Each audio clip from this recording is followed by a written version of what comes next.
Live attenuated रोटासिल की 2 खुराक प्रस्तुति को मौखिक रूप से दिया जाना चाहिए, इंजेक्शन नहीं लगाया जाना चाहिए। मौखिक टीका होने के कारण पुनर्गठन की आवश्यकता नहीं है।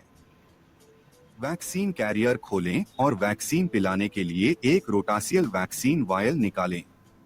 2 खुराक वैक्सीन प्रस्तुति के एक पूर्ण सेट में 4 ml की एक रोटासिल वायल होती है, जिसमें 2 खुराक, एक वायल एडाप्टर और 3 ml क्षमता की 2 ओरल सिरिंज होती हैं। पहली सिरिंज पहली खुराक देने के लिए है और दूसरी सिरिंज दूसरी खुराक देने के लिए है। पिलाने की प्रक्रिया शुरू करने से पहले सत्यापित करें कि उस वीवीएम का रंग निर्दिष्ट सीमा के भीतर है और वैक्सीन की शीशी को आइस पैक पर रखा गया है। वैक्सीन की शीशी की सील को तोड़ दें। वैक्सीनेटर को वैक्सीन वायल खोलने के तुरंत बाद वायल पर तारीख और समय लिखना चाहिए, क्योंकि इसे खोलने के 4 घंटे के भीतर उपयोग करना होता है। वायल एडॉप्टर का पैक खोलें और एडॉप्टर को उसकी बॉडी से पकड़े। एडॉप्टर की नोक या उसके स्पाइक को छूने से बचें। वायल एडाप्टर को शीशी में डालें और इसे वापस आइस पैक पर रखें। ओरल सिरिंज का पैक खोलें।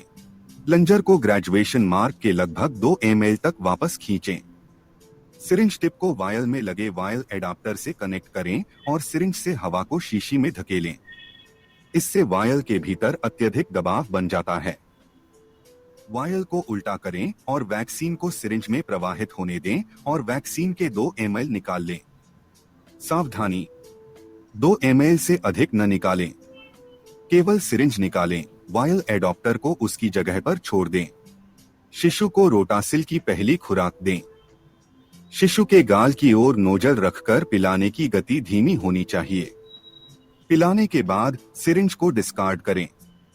एक ताज़ा 3 ml सिरिंज लें और इसे वैक्सीन की शीशी पर लगे वायल एडाप्टर से कनेक्ट करें। यदि पहली और दूसरी खुराक देने के बीच अंतर है, तो सिरिंज को वायल एडाप्टर से जुड़ा छोड़ दें ताकि यह सुनिश्चित हो सके कि वायल खुली नहीं है।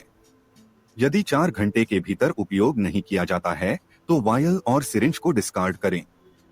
सिरिंज में 2 ml निकालने के चरणों को दोहराएं। दूसरे शिशु को दूसरी खुराक देने के लिए इसे वायल एडाप्टर से डिस्कनेक्ट करें। सिरिंज और वायल को डिस्कार्ड करें।